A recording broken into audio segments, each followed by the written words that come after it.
C'était une histoire, vois-tu. Moi, je n'avais aucune idée. Je Mais là, vous savez, Paul-Émile Chevreau-Fils, vous savez qu'à notre époque, c'est reparti, hein, la Ligue contre la vaccination massive, pour le vaccin libre, dans le fond. Ouais, c'est reparti. C'est là, à ce moment-là, que quand mes enfants ont été mis dehors, ça a été toute une polémique. Et puis, oui. Bien là, mais, si c'était à recommencer, j'aurais laissé les enfants dehors, puis il aurait réglé le problème. Les enfants étudient. Ben oui, alors, ils m'ont transporté à l'hôtel de ville, et puis ils voulaient prendre mes empreintes et tout. J'ai dit, fais venir ton chef ici, là, moi je vais y parler. Fait qu'il a compris un peu, le chef, fait que j'ai dit à ça, tu vas venir me reconduire chez nous. Hein. Bon. Ils l'ont fait. Hein. Docteur Paul-Émile Chevreau-Fils, je dois vous remercier d'avoir accepté de revenir encore sur cette croisade. C'est là que je veux venir. Oui. C'est qu'un peu plus tard, en 65, là, j'avais quantité de personnes qui m'appelaient des mères de famille, surtout. Oui. Parce que on a eu des témoignages énormes d'enfants qui étaient vaccinés. Qui me disait, bon, elle n'a pas le droit de se représenter à l'école parce qu'elle n'est pas vaccinée jusqu'au 28 mars. Votre fille de quel âge? 12 ans. Donc à l'élémentaire? Au secondaire. À une école secondaire? Oui. On l'a mis dehors? Oui. Parce qu'elle n'était pas vaccinée? Parce qu'elle n'était pas vaccinée. Et ça, c'est... Les vôtres qui n'ont jamais été vaccinés n'ont pas eu la rougeole. Ceux qui, dans l'école, une douzaine, l'ont eu, ont été vaccinés. Mais les cas de rougeole qu'il y a eu à l'école étaient vaccinés, puisqu'ils n'ont pas été sortis de l'école. Puis moi, je voulais savoir si c'était... Y a-t-il d'autres cas d'enfants non vaccinés qui ont été aussi retirés? Il y a eu une autre petite fille qui a été retirée peut-être quelques jours, puis à la dernière nouvelle, avait été vaccinée elle aussi. Ah. Suite aux pressions, j'imagine, parce qu'on reçoit... Moi, j'ai reçu beaucoup de pression, beaucoup de harcèlement. Le docteur Raymond Bontemps, qui est ici, il ne sera pas obligé de s'impliquer dans la condition québécoise de la médecine. Oui, c'est clair. Mais quelle est son opinion vis-à-vis l'ordre des médecins? L'ordre des médecins est répressif. Oui. Oui. Moi, je n'en fais pas partie puisque je suis biologiste et docteur en sciences. Donc, j'en suis très heureux, car je ne pourrais pas parler comme je parle. À l'heure actuelle, ils m'ont mis suffisamment de bâtons dans les roues, c'est quelque chose d'affreux. Enfin, peu importe. Le Conseil de l'ordre est répressif. Ils ont des âmes de policiers. Ouais. Ils ne cherchent pas du tout à faire évoluer la médecine. Ils ne cherchent qu'à condamner le médecin qui fera mieux que lui, en tant que Conseil de l'ordre. C'est ça qui est grave. Et la majeure partie des membres actifs du Conseil de l'ordre, je m'en excuse, mais ce sont souvent des praticiens sans malade. Je ne sais pas si vous êtes d'accord. Oui, je suis d'accord pour ça. N'est-ce pas? Mais c'est comme ça. Bon, ça c'est... voyez-vous, ça fait des années que je viens au Québec. C'est la première fois que nous en parlons. Oui. Et pourtant, je peux prouver que j'ai des publications qui datent de 35 ans. J'ai posé la question à un ministre qui m'a dit, vous savez, le Conseil de l'ordre est tellement puissant que l'on ne peut pas y toucher. Donc, il y a une puissance absolue du Conseil de l'ordre sur l'action des médecins. Et comme le Conseil de l'ordre des médecins, et je l'affirme ça, est inféodé au Conseil de l'ordre des gros laboratoires, n'est-ce pas, les médecins... Pharmaceutiques. Exactement. Et les gros laboratoires sont les gens qui font la vraie médecine. C'est-à-dire que le médecin, on leur impose des médicaments. Lorsqu'un médecin veut donner un médicament que lui considère comme bien, on le lui interdit. Et le Conseil de l'ordre, c'est de l'ordre, c'est-à-dire qu'il le met de l'ordre, c'est-à-dire qu'il juge, n'est-ce pas, en tant que négatif toujours, car il va toujours dans le sens du laboratoire, où il se donne des normes absolument considérables, stupides souvent, n'est-ce pas?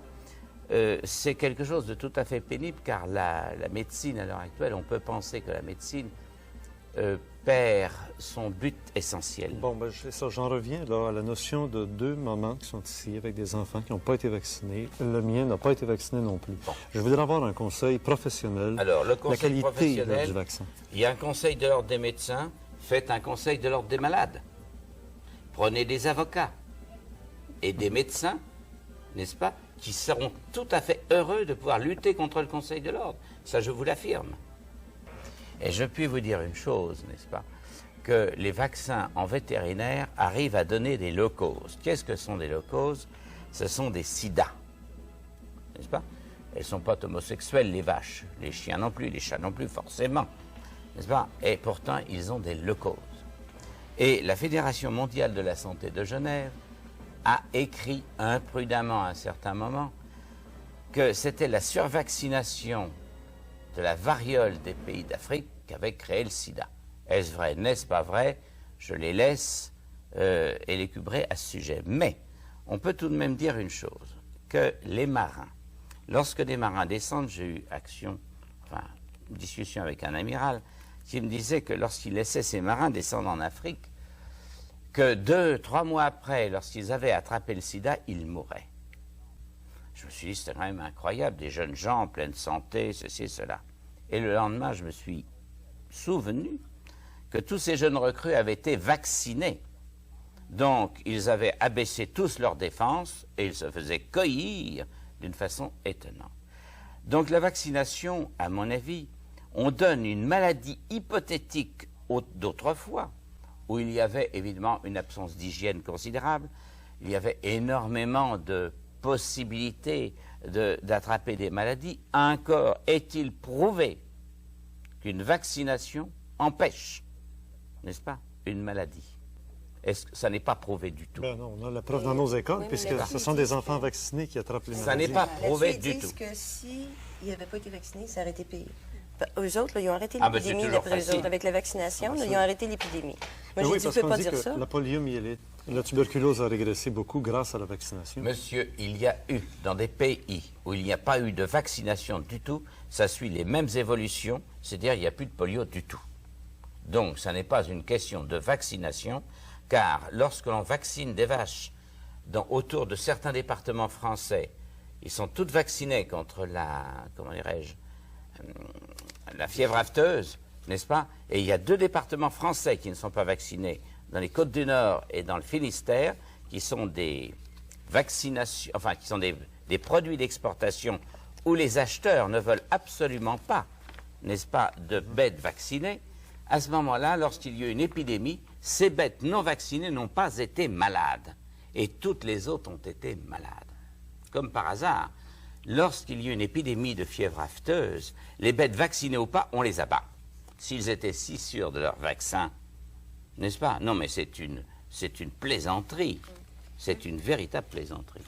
Vous qui nous avez déjà dit dans une émission où on parlait d'ésotérisme, qu'un chrétien ou un juif, ça vaut pas grand-chose comparé à un cheval de course pure race. Ah, vous savez, quand je suis entré à l'école vétérinaire pour faire toute mon expérimentation, il y a 35 ans de ça, le professeur Bordet m'a dit, écoutez, mon vieux, un juif ou un chrétien, ça vaut pas un clou. Attention, les chevaux de course, ça coûte beaucoup d'argent.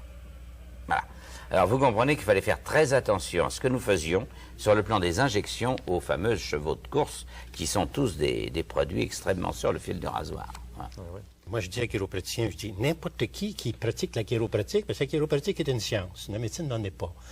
Mais cette science-là peut être pratiquée par... La médecine n'est pas une science. Non. C'est une foule de théories. On marche par théorie en médecine. Il n'y a absolument rien. Puis ensuite de ça, en médecine, nous sommes des spécialistes de la mort. On étudie la mort, mais on n'étudie pas le vivant. Attendez, là, moi je vais vous dire, j'ai eu des pierres. En Suisse, le problème reste le même. Sauf, maintenant, lorsque l'on veut piéger les gens qui veulent vacciner les enfants, on pose aux médecins vaccinants la question: prenez-vous la responsabilité de cette vaccination? Et immédiatement, ils se dégagent. Donc ça devient très simple, car ils ont tous peur des vaccins et ne veulent pas en prendre la responsabilité. Une épidémie, à combien de cas on a une épidémie? Ah non. Parce que moi, au premier Oui, chez cas, on les m'a dit que animaux. c'était une épidémie. Bon, chez les animaux, J'ai on va essayer de vérifié, savoir. bien écoutez, minute, c'est quand une épidémie? Avec le directeur du département de santé communautaire, écoutez, un cas, c'était une épidémie. Moi, je C'est pensais un que c'était début 30%. d'épidémie, vous Il m'a dit, diront-ils, c'est- n'est-ce pas? Appréhender. C'est Mais ça, oui, c'est bah quoi voyons, l'épidémie? vous comprenez, ça c'est... On m'a dit c'est un mot. Mais oui, ça c'est une façon d'interpréter les choses. Oui. Il est évident qu'on peut se dire une épidémie, elle démarre comme ça, n'est-ce pas? Elle peut démarrer par un cas. Mais Évidemment chez les animaux, est-ce qu'on considère que c'est une épidémie quand une vache attrape une Oh maladie? non, absolument pas, absolument pas. On attend quoi? Que Ah non, on un tiers attend. du troupeau? On l'isole d'abord, on isole la ferme et on attend, n'est-ce pas? Mais tout de même, aller jusqu'à une bête, s'il faut vacciner. Remarquez que c'est tout l'intérêt des marchands de vaccins. Ça, les marchands de vaccins, ils sont heureux, n'est-ce pas, quitte à créer éventuellement une épidémie pour arriver à vendre leur vaccin. Car moi, je puis vous affirmer une chose, qu'il y a à l'Institut Pasteur Production, là où ce sont des industriels de la médecine, de la pharmacie, n'est-ce pas, qui se frottent les mains parce que le hasard des choses, c'est qu'ils annoncent une grippe à l'avance, en disant celle-là va être meurtrière. On a la même chose ici au Québec. Ah tiens, l'Institut Armand Frappier nous annonce les grippes 3-4 mois avant mais l'arrivée. oui, mais ils sont très savants, n'est-ce pas? Ils Parce que donnent la des grippe noms. leur communique leurs différentes positions. Ben Non, oui. non, tout ça, c'est embêtant, vous comprenez, que tout ça soit lié à des questions industrielles et commerciales. Docteur Chevreau-Fils? Vous savez, les épidémies, c'est fait par la propagande. Ça n'existe pas, en fait, des épidémies. La médecine, elle va, c'est-à-dire les laboratoires vont commencer à mettre dans l'idée des gens qu'il y a, franchement, il y a une épidémie qui montre, il est peut-être rendu en Amérique du Sud. Hein. Le mois suivant, vous savez, l'épidémie qui était en Amérique du Sud est rendue maintenant aux États-Unis. C'est comme de la météo, là, on suit ça, l'orage s'en vient. Moi, j'ai vu, mais c'est possible aussi. Moi, j'ai vu en 66 une épidémie que Frappier, en temps c'était l'Institut Frappier, et aujourd'hui c'est retiré multimillionnaire comme Pasteur. Ils ont annoncé que l'épidémie, cette année-là, était restée aux douanes. Moi, j'ai su à ce moment-là que par des gens qui venaient se faire traiter puis qui travaillaient à l'Institut Frappier, que les employés voulaient avoir plus cher. Alors, ils avaient fait la grève. Il n'y avait pas de vaccin préparé pour l'épidémie qui s'en venait. Alors, à ce moment-là, ça a arrêté aux douanes cette année-là. Tu sais. Mais il n'y a pas quelqu'un... Je l'ai dit ça combien de fois. Oui. C'est trop évident. Raymond, il n'y a pas quelqu'un qui vous a dit que... Oh, on en avait des vaccins prêts pour... J'ai un ami qui est à l'Institut Frappier, Bon, c'est vous qui avez eu quelqu'un qui a appelé. Est-ce que vous en avez des vaccins cette année? Ah, on en a pour vacciner 3 fois le Canada.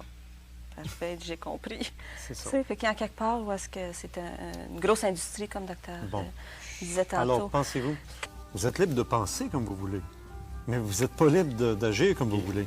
Les médecins, à l'heure actuelle, sont sous une forme d'ordre d'inquisition. Car... Mais j'espère que cette table ronde aura permis à des gens avertis, surtout, qui s'intéressent à ces choses-là, de commencer à se faire comprendre, en tout cas. une bonne opinion. Ouais. Merci tout le monde. Merci beaucoup.